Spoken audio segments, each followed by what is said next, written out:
রাধে রাধে। তো তোমাদের সঙ্গে একটা ছোট্ট ভিডিও শেয়ার করতে চলে এলাম। তো দেখতেই পাচ্ছ এখানে জলের ড্রামটা, তো কেন হয়তো বুঝেই গেছো। তো আজকে আমি গোপুসোনাকে ড্রামে স্নান করাবো। মানে এটা একটা ছোট্ট গামলা, এটা ঠাকুরেরই ফুল টুল মানে থাকে। তো কেন এরকম করে আজকে স্নান করাচ্ছি তোমাদেরকে বলছি। তার আগে দেখো, আমি রোজ ঠিক এরকম করেই আমার গোপুসোনাকে স্নান করাই।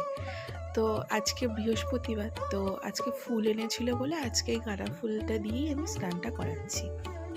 প্রত্যেক দিন মানে কোনো না কোনো গাছে কিছু তো একটা ফুল থাকবে, সেটা দিয়েই ভগবানকে স্নান করাই। তো দেখো এখানে তো ফুল নিয়ে নিয়েছি, 2 রকমের ফুল, আর দিয়ে দিয়েছি অগ্র, আর দিয়েছি হচ্ছে গোলাপ জল আর চন্দন, আর যেটা না দিলেই না সেটা হচ্ছে তুলসী পাতা।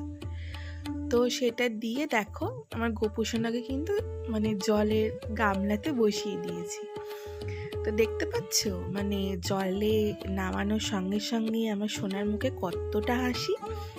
আর এখানে আমি সবটা দিয়ে দিয়েছি বলে আজকে এখানে এরম করেই স্নান করাচ্ছি।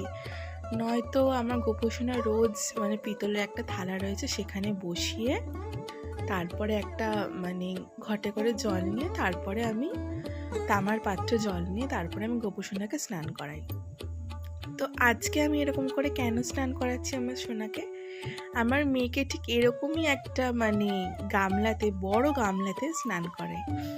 তো কালকে রাত্রিবেলা দেখছি আমার গোপুসোনাও একটা এরকম গামলাতেই স্নান করছে। তো আমি সকালে উঠে ভাবলাম, ও আচ্ছা এটাই হচ্ছে তোমার ইচ্ছে, এবার আমি বুঝতে পেরেছি। তো যেহেতু আমার গোপুসোনার ইচ্ছা হয়েছে, সেটা তো পূরণ করার দায়িত্ব তার মায়েরই। তো সেই মতো দেখো কি করব, কিসে স্নান করাবো। তো এটা তো ঠাকুরেরই গামলা ছিল, তো সেই মতো এই গামলাটা নিয়েই আমি সব কিছু নিয়ে স্নান করাতে বসে পড়ি। তো আমার সোনার তো আজকে স্নান হয়ে গেছে, তোমাদেরকে দেখালাম। তো তারপরে আমি একদম সোনাকে ভালো করে রেডি করিয়ে নিয়েছি। আর আজকে বৃহস্পতিবার ছিল, সবাইকেই ফুল দিয়েছি। তো আমার গোপুসোনার এখনের জন্য মানে আজকের জন্য সাজটা পুরো কমপ্লিট। তো এখন গরমটা ভালোই পড়েছে, ওর জন্য কিছু হেভি কিছু সাজাই না, তো হালকার মধ্যে একদম সোনাকে সাজাই। কিন্তু একদম না সাজলে আবার আমার সোনা খুবই রাগ করে, আর আমার সোনাকে সেরকম ভালোও লাগে না না সাজলে। আমার চোখে যেন ওকে সাজলেই সব থেকে সুন্দর লাগে। তো ওর জন্য কোনো ভারী ভারী মুকুটও পরাই না, আর সেরকম কিছু মানে জুয়েলারিও পরাই না, একদম সিম্পল। আর দেখো সাজগোজ তো হয়ে গেছে আমার সোনার, আর একটুখানি আতর দিয়ে দিয়েছি। তো আমার